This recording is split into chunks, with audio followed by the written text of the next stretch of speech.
بسم اللہ الرحمن الرحیم نحمدہ ونصلی ونسلم علی رسولہ الکریم اما بعد اللہم صلی علی سیدنا سید القاہرین علی اعداء رب العالمین الساخرین من الجن والانس والشیاطین انک میت واننا میتون۔ آج الحمدللہ امت مسلمہ میں ایک رجحان ہے اعمال کا، ذکر اذکار کا، تسبیحات کا، لیکن امت مسلمہ کی صحیح رہنمائی نہ ہونے کی وجہ سے آج ہم ذکر اذکار بھی کرتے ہیں لیکن اس کے تاثیرات لینے کے بجائے اس کے نقصانات ہم لے رہے ہوتے ہیں۔ آج کی ویڈیو بڑی اہم ہے اور خصوصاً ان حضرات کے لیے جو عاملین ہیں، جو علاج کرتے ہیں یا جو مستقل وظائف اور اوراد پڑھتے ہیں،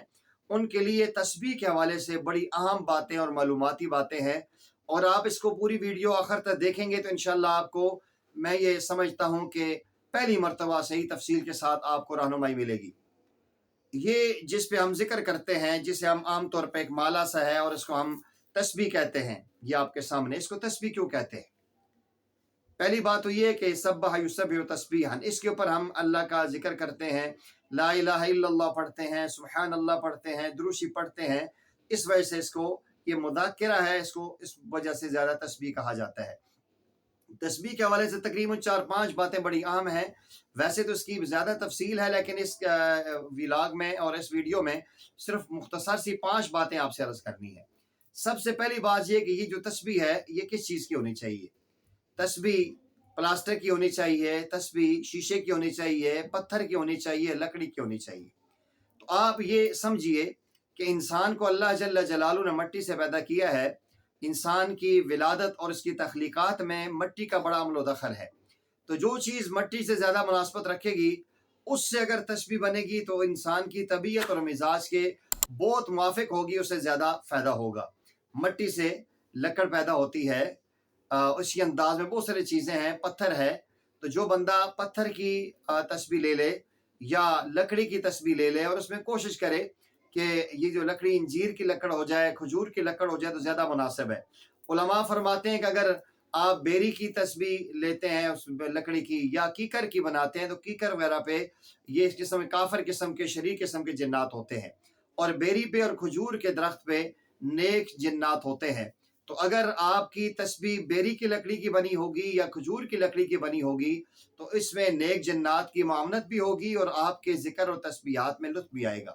تو اس میں علماء فرماتے ہیں، خصوصاً اگر عاملین فرماتے ہیں کہ آپ کی تسبیح اونٹ کی ہڈی کی تسبیح ہوگی، جس طرح یہ ماشاءاللہ اونٹ کی ہڈی کی تسبیح ہے،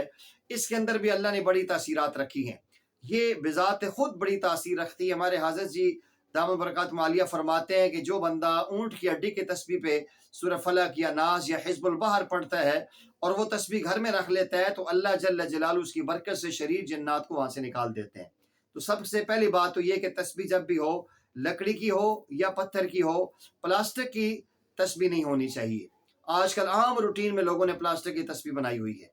دوسری چیز یہ ہے کہ تسبیح جو ہے اس کو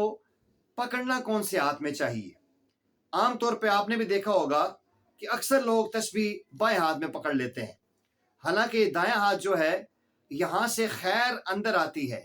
یہ مثبت ایکٹیویٹی اور مثبت رحمتیں اور اس کے انوارات آتے ہیں، اور جو بائیں ہاتھ ہے یہاں سے منفی ایکٹیویٹی نکلتی ہے۔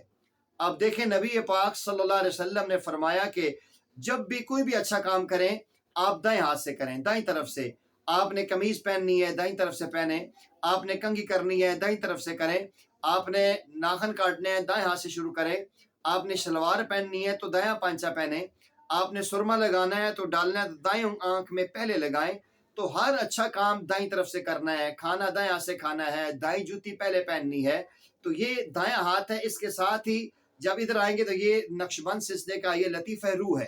تو یہاں سے جو انوارات برکات آئیں گے روح کو معطر و منور کریں گے اور پورا جسم آپ کا انشاءاللہ لطف و کرم سے انوارات سے منور ہو جائے گا۔ تو دوسری بات یہ کہ آپ نے تسبیح جو پکڑنی ہے دائیں ہاتھ میں پکڑنی ہے، بائیں ہاتھ میں نہیں پکڑنی۔ بائیں ہاتھ سے آپ نے ناک صاف کرنا ہے، بائیں ہاتھ سے آپ نے استنجا کرنا ہے، بائیں ہاتھ سے اپنے پاؤں کی انگلیوں کا خلال کرنا ہے۔ پیارے آقا صلی اللہ علیہ وسلم نے ہر اچھے کام کو دائیں ہاتھ سے اور دائیں طرف سے کرنے کا حکم دیا ہے۔ تو یہ جو غلط فہمی ہے، لوگ بائیں ہاتھ میں بھی کرتے رہتے ہیں، انہیں انوارات نہیں ملتے، وہاں سے تو منفی جو اثرات ہیں وہ نکل رہے ہوتے ہیں، ہم وہاں سے پکڑیں گے تو کیسے انوارات ہمیں ملیں گے؟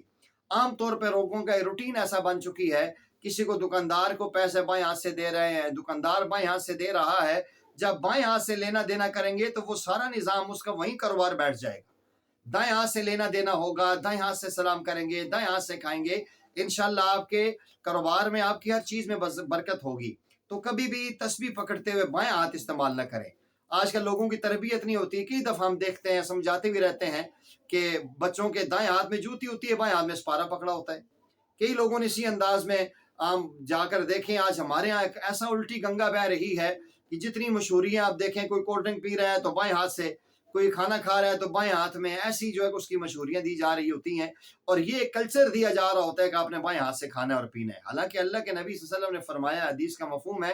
دائیں ہاتھ سے کھاؤ اور پیو، بائیں ہاتھ سے شیطان کھاتا پیتا ہے۔ تو اسی انداز میں ہم نے تسبیح لکڑی کی لینی ہے، دوسرے درجے میں دائیں ہاتھ میں پکڑنی ہے، بائیں ہاتھ میں تسبیح نہیں پکڑنی۔ ہمارے حضرت ایک مثال دیتے ہیں، جس طرح آپ کسی پارکنگ میں جاتے ہیں، ایک جگہ ان لکھا ہوتا ہے، ایک جگہ آؤٹ لکھا ہوتا ہے۔ ایک بندہ گاڑی لے کر آؤٹ کے سامنے کھڑا ہو جائے اور پھر کہے جی کہ عجیب لوگ ہیں، مجھے اندر گاڑی پارک نہیں کرنے دے رہے، اسے کہا جائے گا بھائی یہ آؤٹ ہے، یہاں سے لوگ باہر نکلتے ہیں، وہ ان ہے، وہاں سے اندر آتے ہیں۔ تو آپ نے جب انورات و برکات لینے ہیں، تسبیحات لینی ہے، تو آپ نے اس تسبیح کو دائیں ہاتھ میں لینا ہے اور دائیں ہاتھ میں آپ نے پڑھنا ہے۔ دو باتیں ہوگی۔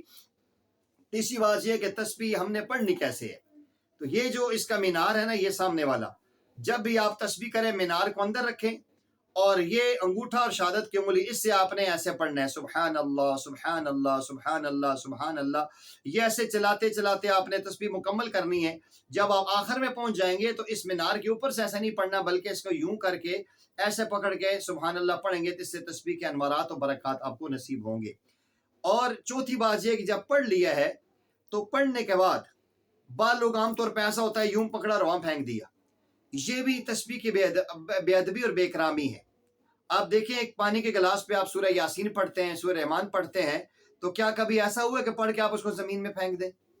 جس طرح پانی کے اندر آپ نے دم کیا، اس کی عزت و عظمت ہے، تو یہ جو تسبیح ہے، اس کے اندر بھی آپ نے قرآن کریم کی تلاوت کی ہے، آپ نے سورہ مزمل اس پہ پڑھی ہے، آپ نے اس کے اوپر آیت الکرسی پڑھی ہے، آپ نے اس کے اوپر چہل کاف پڑھے ہیں، آپ نے اس کو مختلف آیات کے اوراد و وظائف کیے ہیں۔ تو اب یہ بھی تو اس کی بے ادبی ہے کہ آپ اس کو نیچے پھینک دیں۔ ہرگز ایسا نہیں کرنا چاہیے، ورنہ اس کی جو تاثیرات ہے بے ادبی کی وجہ سے آپ اس کے انوارات سے محروم ہو جائیں گے۔ تو آپ کو چاہیے، جو بھی لوگ، عام عوام تو پڑھتی ہے لیکن خواص کے لیے ضروری ہے کہ دائیں لکڑی کی تسبیح لیں،